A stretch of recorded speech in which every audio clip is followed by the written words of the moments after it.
अनंत है। 100 करोड़ रामायण में ब्रह्मा जी ने भगवान के चरित्र का विस्तार किया है। चरितम रघुनाथस्य शतकोटि प्रविस्तरम एकैकम अक्षरम प्रोक्तम महापातक नाशनम। राम जी के चरित्र का एक एक अक्षर हमारे महान से महान पातक को नष्ट करने वाला है। लेकिन उस 100 करोड़ रामायण में से एक कथा गंगा की धारा महर्षि वाल्मीकि के द्वारा इस धरती पर प्रवाहित हुई। इसीलिए वाल्मीकि जी की स्तुति में कहते हैं कि वाल्मीकि गिरि संभूता राम सागर गामिनी पुनाति भुवनम पुण्या रामायण महानदी। ये रामायण महानदी वाल्मीकि गिरि संभूता, वाल्मीकि पर्वत से निकलकर राम सागर गामिनी, राम रूपी महासागर तक जाने वाली है। पुनाति भुवनम पुण्या रामायण महानदी, ये रामायण महानदी संपूर्ण भुवन को पवित्र करती है। भगवान श्री राम की कथा एक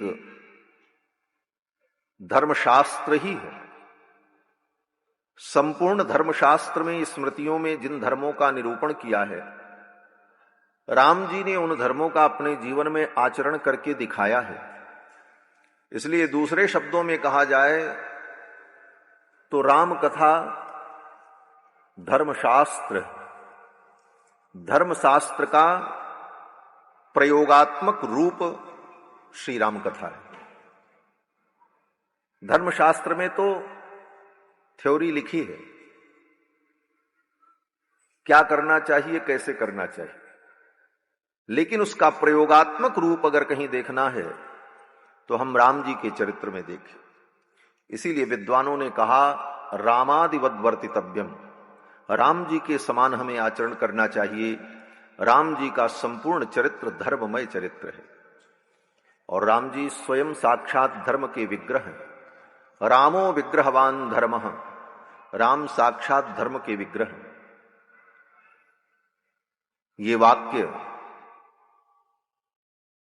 मारीच ने राम जी के प्रति कहा है। रामो विग्रहवान धर्मः, ये सूक्ति यत्र तत्र सर्वत्र लिखी जाती है, कही जाती है, उद्धृत की जाती है।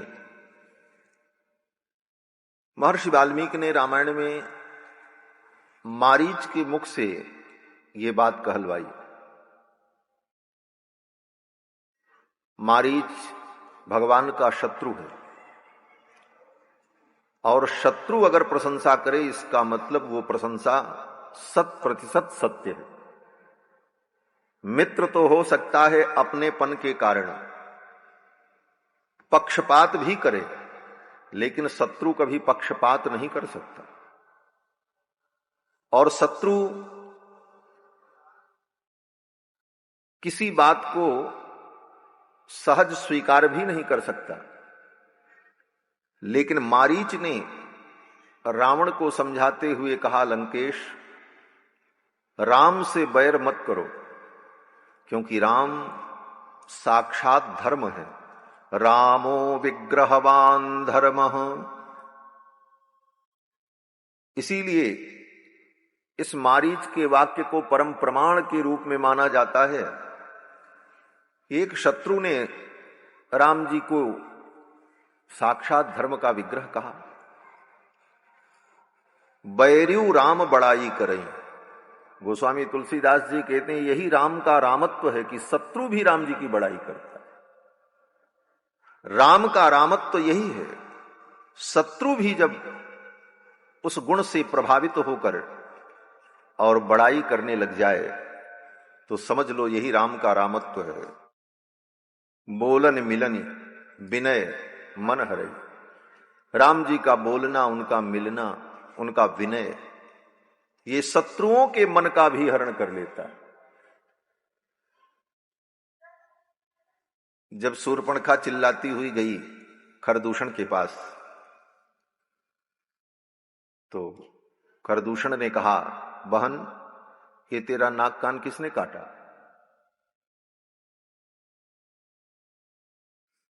तो शूर्पणखा को कहना चाहिए था कि जिसने काटा है वो बड़ा दुष्ट है, पापी है। लेकिन शूर्पणखा ने इन शब्दों का प्रयोग नहीं किया। शूर्पणखा की नाक कट गई, कान कट गया, उसके बाद भी शूर्पणखा कहती है जिसने मेरे नाक कान को काटा है वो बड़े सुंदर हैं, जवान हैं, सुकुमार हैं, बड़े बलशाली हैं। यही कहती रही महाराज। शूर्पणखा ने कहा कि तरुणौ रूप संपन्नौ सुकुमारौ महाबलौ पुंडरीक विशालाक्षौ चीर कृष्णाजिनांबरौ फलमूलासनौ दान्तौ तापसौ ब्रह्मचारिणौ।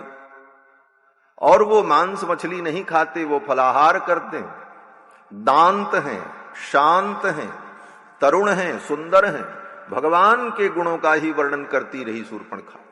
सोचो, वैरियु राम बड़ाई करे। खरदूषण ने कहा चलो देखते हैं। खरदूषण आए लड़ाई करने के लिए। जब राम जी को देखा तो खर ने कहा अपने मंत्री से कि जाओ इनको बोल दो, हम तो आए थे लड़ाई करने के लिए, इनको मारने के लिए, लेकिन अब हमारा मन बदल गया है। क्या हो गया? बोले ये इतने सुंदर हैं कि इनको मारने का मन नहीं करता। खरदूषण कहते हैं, यद्यपि भगनीतीन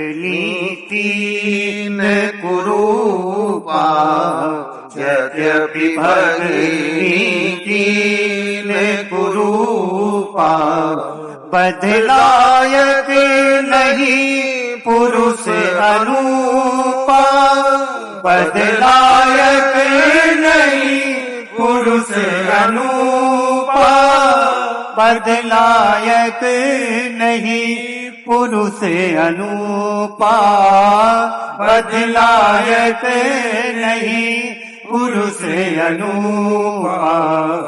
यद्यपि भगनीतीन कुरूपा, यद्यपि भगनीतीन कुरूपा, यद्यपि भगनीती। खरदूषण ने कहा यद्यपि इन्होंने मेरी बहन को कुरूप कर दिया, नाक कान काट लिया, लेकिन इतने सुंदर हैं कि इनको मारने का मन नहीं करता है। बैरियु राम बड़ाई करे, यही राम का रामत्व है। इसीलिए आज भी राम सबकी आकांक्षा है। हमारी आपकी सबकी आकांक्षा अगर कुछ है तो वो राम है। आज किसी स्त्री से पूछो कि तुमको कैसा पति चाहिए, तो वो चाहे जैसी हो लेकिन यही कहेगी पति तो राम जैसा हो, राम ही चाहिए। एक पिता से पूछो तुमको बेटा कैसा चाहिए, तो पिता यही कहेगा राम जैसा बेटा हो। एक भाई से पूछो कैसा भाई चाहिए, तो भाई कहेगा कि राम जैसा भाई हो। मित्र से पूछो तुम्हें कैसा मित्र चाहिए, तो मित्र कहेगा कि मित्र हो तो राम जी जैसा हो।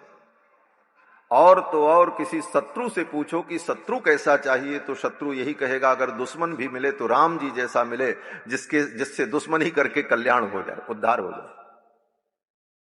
आज भी राम जन जन की आकांक्षा है।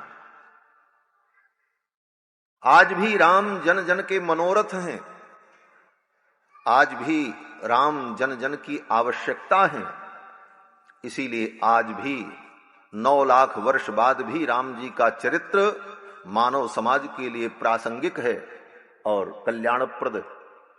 इसीलिए बड़े बड़े ऋषि मुनि महात्माओं ने भगवान के पावन चरित्र को गाया और अपने मन को परम पवित्र किया। कल की कथा में आप सभी लोगों ने श्रवण किया, भगवान अयोध्या में प्रकट हुए 4 रूपों में। कृत्वात्मानं चतुर्विधम, 4 रूपों में भगवान प्रकट हुए। इधर जब भगवान प्रकट होने के लिए संकल्प करते हैं तो ब्रह्मा जी ने देवताओं से कहा कि तुम लोग भी अपने अपने अंश से यक्षी, किन्नरी, गंधर्वी और अनेक प्रकार की देवताओं की उप प्रजातियों में अपनी संतानों को उत्पन्न करके अपने तेज से संतानों को उत्पन्न करके तत्त रूपों में भगवान की सेवा के लिए चलो। ब्रह्मा जी ने सभी देवताओं को आदेश दिया, बानर तनु धरि धरि मही हरिपद सेवहु जाहि। बानर रूप धारण करके जा करके भगवान हरि की सेवा करो। किसी को उपदेश देना हो तो पहले स्वयं उपदेश का पालन करना चाहिए। पर उपदेश कुशल बहु तेरे, जे आचरहि ते नर न घनेरे। ब्रह्मा जी ने देवताओं को उपदेश दिया, लेकिन देवताओं को उपदेश देने के पहले ब्रह्मा जी ने स्वयं अपने अंश से एक पराक्रमी रीछ को उत्पन्न किया। किसको? बोले जामवंत जी महाराज। ये जामवंत जी जो हैं ये ब्रह्मा जी के अवतार हैं। भगवान की सेवा के लिए ब्रह्मा जी ही जामवंत के रूप में अवतरित हो गए। जिम ब्रह्माणस्य सहसा मम वक्त्राद अजायत। ब्रह्मा जी कहते पहले ही मैंने अपने अंश से जाम्बवान नाम के वृक्ष को उत्पन्न कर दिया है। और कैसे उत्पन्न हुए? बोले ब्रह्मा जी जब जम्हाई ले रहे थे तो ब्रह्मा जी के जम्हाई लेने पर उनके मुख के अंदर से जामवंत जी महाराज प्रकट हुए, इसीलिए उनका नाम जाम्बवान पड़ा है। ब्रह्मा ने जृंभण किया, जृंभण माने जम्हाई, और जृंभण करते समय उनके मुख से प्रादुर्भाव हुआ, इसलिए उनका नाम जाम्बवान हुआ। और उन्हीं जाम्बवान को हम लोग जामवंत जी कहते। तो पूर्वमेव मया सृष्टो जाम्बवान वृक्ष पुंगवः, जृंभमाणस्य सहसा मम वक्त्रादजायत। ब्रह्मा जी ने कहा जृंभण करने पर मेरे मुख से जाम्बवान प्रकट हुए। अब आप लोग भी अपने अपने अंश से बानरों को प्रकट करो भगवान की सेवा के लिए। फिर तो महाराज पवन देवता ने अपने अंश से हनुमान जी महाराज को प्रकट किया। मारुतस्यौरस श्रीमान हनुमान नाम बानरः। पवन देवता के औरस पुत्र श्री हनुमान जी महाराज प्रकट हुए। धनदस्य सुत श्रीमान बानरो गंधमादनः। कुबेर ने अपने अंश से गंधमादन नाम के बानर को उत्पन्न किया। सूर्य भगवान ने अपने अंश से सुग्रीव नाम के बानर को उत्पन्न किया। सुग्रीवम जनयामास तपनस्तपतांबरः। तपनः सूर्य, सूर्य का एक नाम है तपन, जो तपते। तपतांबरः,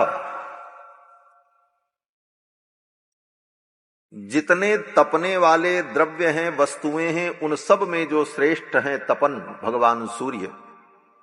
उन्होंने सुग्रीव नाम के बानर को उत्पन्न किया। इंद्र ने अपने अंश से बाली नाम के बानर को उत्पन्न किया। और मैंदम च द्विविधम चैव जनयामास तु स्वयं। अश्वनी कुमार ने अपने अंश से मयंद और द्विविध नाम के बानर को उत्पन्न किया। विश्वकर्मा ने अपने अंश से नल नाम के बानर को उत्पन्न किया। इस प्रकार यत्र तत्र सर्वत्र देवताओं के अंश से बानर भालू उत्पन्न हो गए और सब प्रतीक्षा करने लगे भगवान आएंगे। और कितनी प्रतीक्षा की इन बानरों ने भगवान की। इतनी प्रतीक्षा कौन करेगा? बोले सबकी प्रतीक्षा की तो बड़ी चर्चा होती है। अमुक भक्त ने भगवान की इतनी प्रतीक्षा की, अमुक भक्त ने इतनी प्रतीक्षा की। लेकिन रामायण की कथा में इन भक्तों की प्रतीक्षा की बात शायद ही कभी कोई करता हो। भगवान अभी प्रकट होने जा रहे हैं और ब्रह्मा जी ने कहा सबको प्रकट करो। ब्रह्मा जी के आदेश से उन देवताओं ने अपने अपने अंश से तत्त जगहों पर रूप धारण कर लिया और प्रकट हो गए और प्रतीक्षा करने लगे कि भगवान आएंगे। और कितनी प्रतीक्षा की, बोले भगवान अयोध्या में प्रकट हुए, 12 वर्ष के हुए, फिर मिथिला गए, विवाह हुआ, विवाह के बाद आए, तब 12 वर्ष फिर अयोध्या में रहे, तब 24 वर्ष के हो गए जब ठाकुर जी 25वें वर्ष में प्रवेश हुआ, तब वन यात्रा पर गए। और उसके बाद 12 वर्ष तक की अवधि तो इधर उधर ही बीती। जब वनवास की अवधि समाप्त प्राय होने वाली थी, तब उन वानरों से भगवान की भेंट हुई। इतने वर्षों तक इन वानरों ने राम जी की प्रतीक्षा की और सब प्रतीक्षा कर रहे थे प्रभु आएंगे, दर्शन होगा।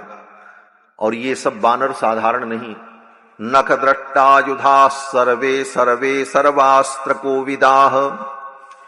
ये जितने वानर देवताओं के अंश से उत्पन्न हुए, नख दृष्टायुधा सर्वे, इनका अस्त्र शस्त्र, इनका नख, इनका दांत,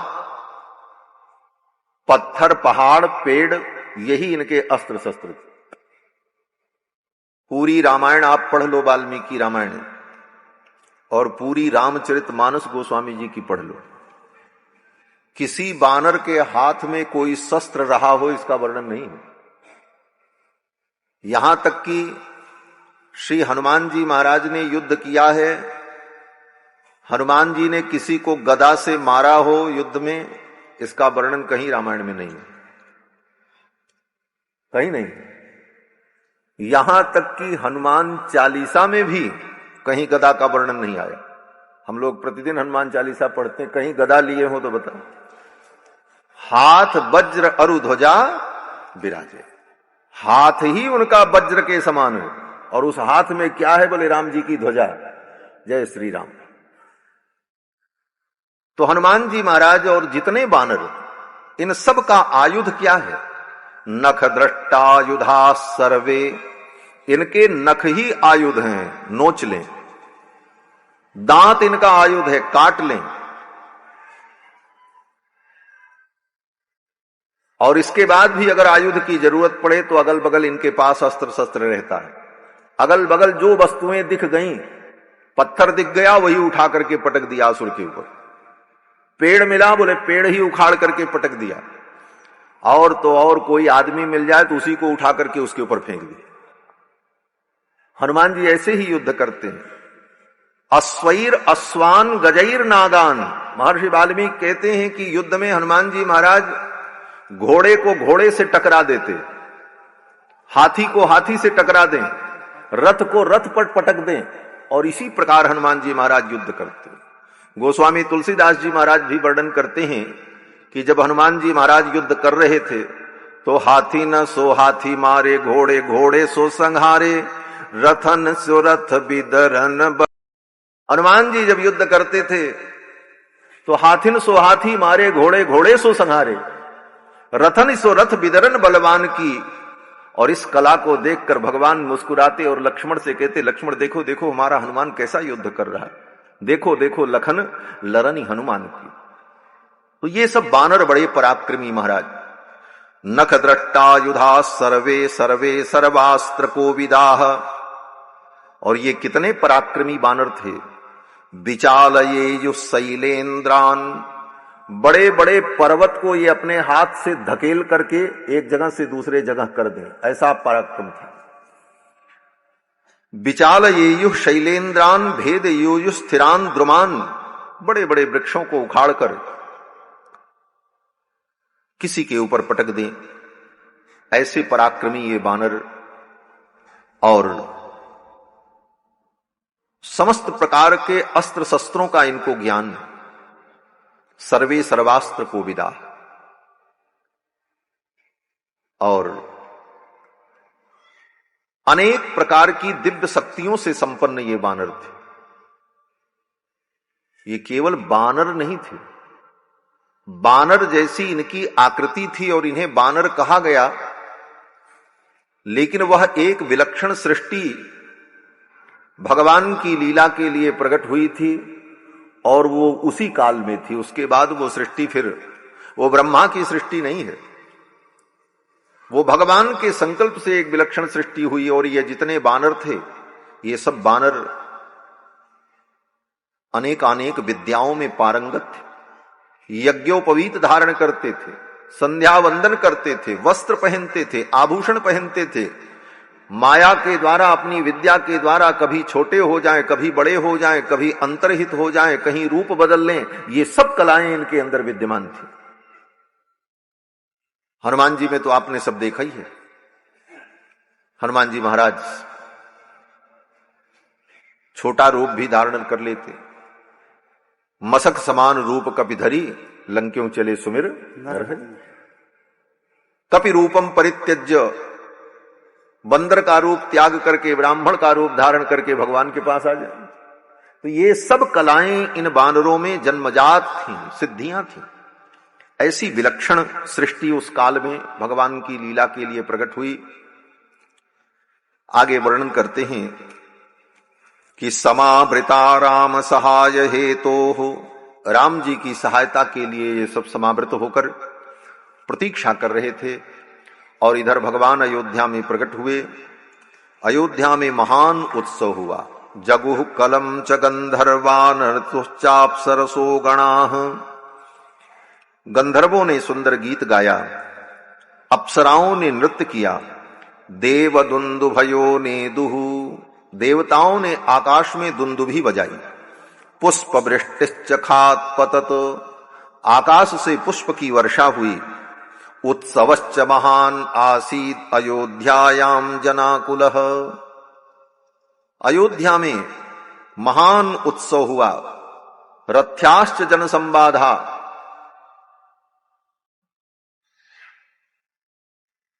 रथ्याश्च जन संबाधा, रास्ते जो थे वो सब जाम हो गए। आज जो कहते हैं ना, बहुत बड़ा कोई महोत्सव हो किसी नगर में तो सब रास्ते बंद हो जाते हैं महाराज, जाम लग जाता। रथ्याश्च, जिन मार्गों पर रथ चलते थे, जन संबाधा, वहां मनुष्य नहीं चल पा रहे थे, इतनी भीड़ हो गई। आज की भाषा में जिसको कहते हैं जाम लग जाना, तो कहते हैं कि रथ्याश्च जन संबाधा नट नर्तक संकुलाह, ऐसा महान उत्सव अयोध्या में हुआ। बड़े बड़े ऋषि मुनि महात्मा इस उत्सव को देखने के लिए आए। जनक जी ने अपना खजाना खोल दिया, लुटाओ। प्रदेयाश्च ददौ राजा सूत मागध वंदिनाम, दशरथ जी महाराज ने मंत्रियों से कहा खजाना खोल दो, लुटाओ। सूत मागध बंदी सभी लोगों को खूब धन संपत्ति, वस्त्र, अन्न, आभूषण, ये सब दशरथ जी महाराज ने दान किया। कितना दान किया? गोस्वामी तुलसीदास जी महाराज कहते हैं सब कुछ लुटा दिया दशरथ जी महाराज ने, सबको सब कुछ दिया। लेकिन विशेषता क्या थी? बोले जो पाया वो भी अपने पास नहीं रखा, उसने भी लुटा दिया, तुम ले जाओ। तीसरा पाता है वो भी अपने पास नहीं रखता, वो भी लुटा देता है, ले जाओ महाराज। सब लुटाने में ही लगे थे महाराज, सबने सबको दिया। दशरथ जी महाराज ने सब कुछ दिया, लेकिन जो पाया वो भी अपने पास नहीं रखा, दिया। जेई पावा राखा नहीं ताबू, जो पाया वो भी अपने पास नहीं रखा, उसने भी लुटा दिया, ले जाओ। दे दे करके लोगों ने अपने घर को, अपने मंदिर को खाली कर दिया। गोस्वामी तुलसीदास जी महाराज कहते हैं कि देत सबन मंदिर रितये, देत सबन मंदिर रितये, तुलसीदास पुनि भरे देखियत राम कृपा चितवनि चितये। दे दे करके लोगों ने अपना घर खाली कर दिया, और राम जी की ऐसी कृपा कि तुलसीदास पुनि भरे ही देखियत, और फिर जाकर के देखते हैं तो खजाना भरा हुआ। तुलसीदास पुनि भरे देखियत राम कृपा चितवनि चितये। राम जी की कृपा दृष्टि ऐसी थी कि सब खजाना भरा हुआ है महाराज। किसी ने कहा कि इतना लुटाया गया और लूटने वाला कोई था ही नहीं, सब लुटा ही रहे थे। जय पावा राखा नहीं ताहू। तो इतनी संपत्ति जो लुटाई गई वो गई कहां? तो हमारे अयोध्या के संत भक्त कहते हैं कि राम जी के जन्म के अवसर पर स्वर्ग के देवता राम जी की न्यौछावर लेने के लिए और उत्सव देखने के लिए आए थे। जब लुटाया जा रहा था तो देवता लोग भिखारी बनकर के अयोध्या की गलियों में खड़े होकर के राम जी की न्यौछावर लूट रहे थे कि हमको कुछ मिल जाए। राम निछावर लेन देव हठ होत भिखारी। देवता भिखारी बनकर के अयोध्या की गलियों में खड़े होकर राम जी की न्यौछावर लेकर के अपने को धन्य मान रहे थे। ऐसा उत्सव हुआ महाराज। गोस्वामी जी कहते हैं उसका कोई वर्णन नहीं कर सकता। वह सुख संपत्ति समय समाजा, कहीं न सकत सारद अहिराजा। सरस्वती और शेष भी उस उत्सव का वर्णन नहीं कर सकते महाराज। वह समय, वह सुख, वो वैभव, उसका तो वर्णन नहीं किया जा सकता। सरस्वती और शेष भी वर्णन करें तो समर्थ नहीं होंगे। ऐसा अद्भुत आनंद अयोध्या में बरस रहा था। दूर दूर की बधूटियों ने जब सुना कि महाराज के घर में बालक प्रकट हुआ है तो सब बधाई देने के लिए चल पड़ी। वृंद वृंद मिली चली लुगाई, सहज सिंगार किए उठी धाई। कनक कलश मंगल भरी थारा, गावत पैठई भूप द्वारा। दशरथ जी के द्वार पर पहुंच करके उन बधूटियों ने गीत गाया। सखियां कहती चलो। कहां चलें? बोले चलो देख करके आते हैं। क्या देख कर आते हैं? बोले चलो री सखी देखी आवे प्यारे रघुरैया। प्यारे रघुरैया प्रकट हैं, चलो रघुराज का दर्शन करके आते हैं। चलो री सखी देख आवे प्यारे रघुरैया। अयोध्या में कई दिनों तक ये उत्सव चलता रहा। गोस्वामी तुलसीदास जी महाराज तो वर्णन करते हैं कि 1 महीने के बराबर 1 दिन हो गए। सूर्य भगवान इस उत्सव को देख करके इतने आनंदित हुए कि वहीं रुक गए। जैसे कोई बहुत अच्छा दृश्य देख करके व्यक्ति रुक जाता है और देखने ही लगता है।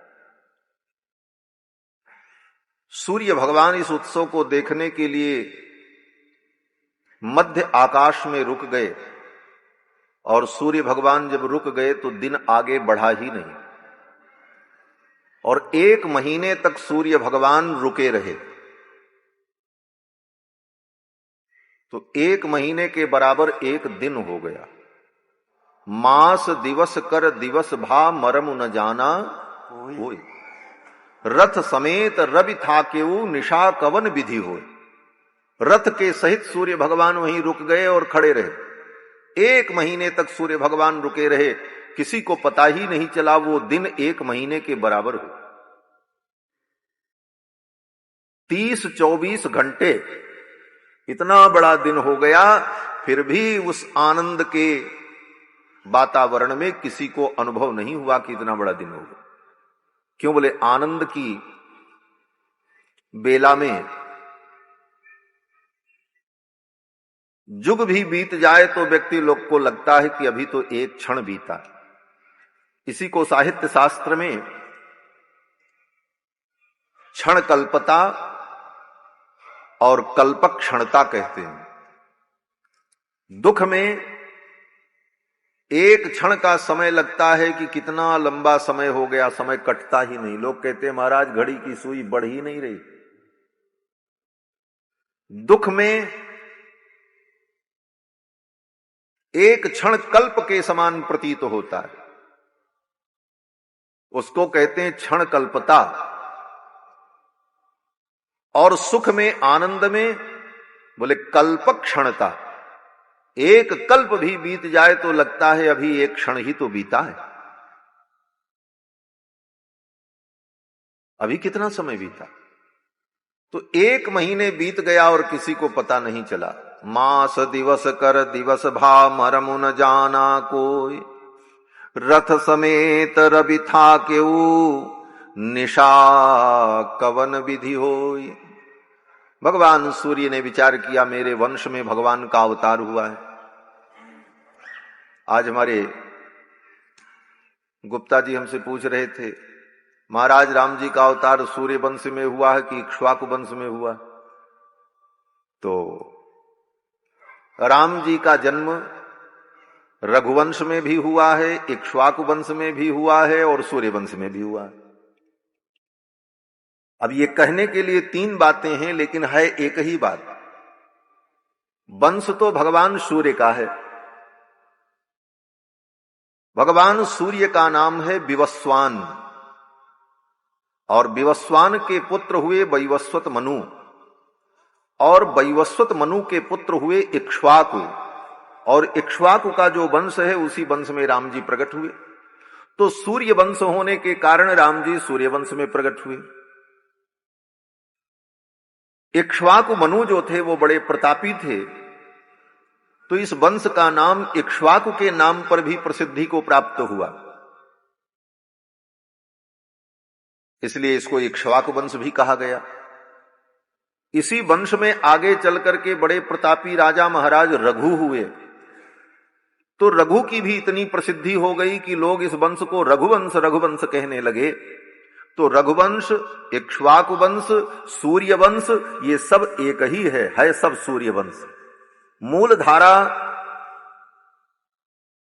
सूर्य भगवान से प्रवर्तित हुई, और उसी सूर्य वंश में इक्ष्वाकु भी हुए, रघु भी हुए, दिलीप भी हुए, अज हुए, बड़े बड़े प्रतापी राजा हुए। और उन राजाओं के प्रताप से उनका भी नाम और उनके नाम पर वंश की परंपरा का व्यवहार होता रहा।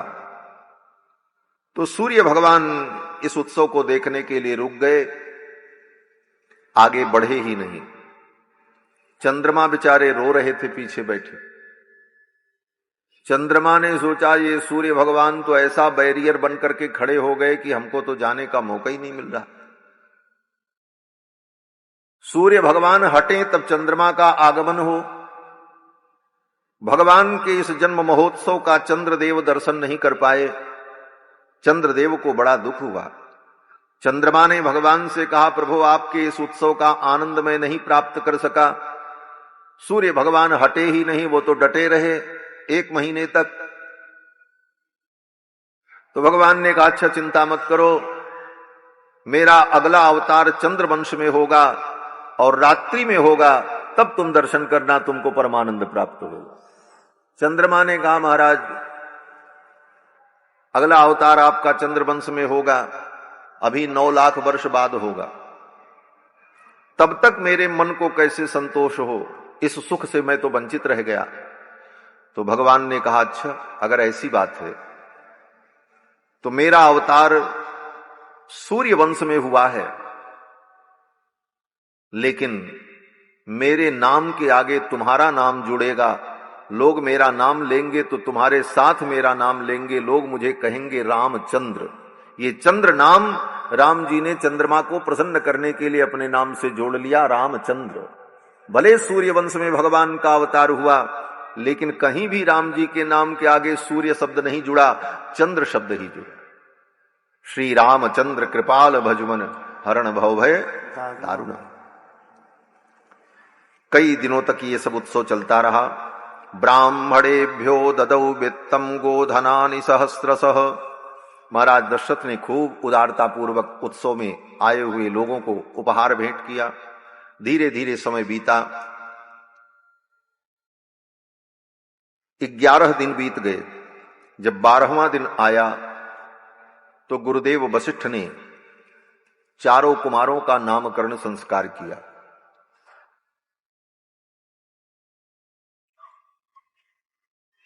गृह सूत्र में इन संस्कारों का वर्णन किया गया है। जितने संस्कार होते हैं उन संस्कारों की विधि क्या है, इसका वर्णन महर्षियों ने गृह्य सूत्र में किया है। और हर वेद के अलग अलग गृह्य सूत्र हैं, और उन गृह्य सूत्रों में ब्राह्मण, क्षत्रिय, वैश्य, शूद्र चारों वर्णों के लिए किसके लिए क्या विधान है, वो सब महर्षियों ने अपने गृह्य सूत्र में वर्णन किया है। तो गृह्य सूत्र का वचन है कि 12वें दिन बालक का नामकरण संस्कार होना चाहिए। द्वादशे हनि नाम कुर्यात्, 12वें दिन नामकरण हो। अगर किसी कारण से 12वें दिन नामकरण न हो सके तो 12वें दिन के बाद किसी भी दिन शुभ मुहूर्त में उसका नामकरण किया जाए, ये विधि है। तो भगवान श्री राम का नामकरण संस्कार ठीक 12वें दिन हुआ। अतीत्यैकादशाहं तु नाम कर्म तथा करोत्, वसिष्ठ परम प्रीतो नामानि कुरुते तदा। परम प्रीति से युक्त होकर गुरुदेव वशिष्ठ ने चारों कुमारों का नामकरण किया। गुरुदेव वशिष्ठ आए, देवताओं का विधि पूर्वक पूजन हुआ, और फिर कौशल्या कुमार को वशिष्ठ जी ने अपनी गोद में लिया। गोद में लेते ही वशिष्ठ जी को प्रेम की समाधि लग गई।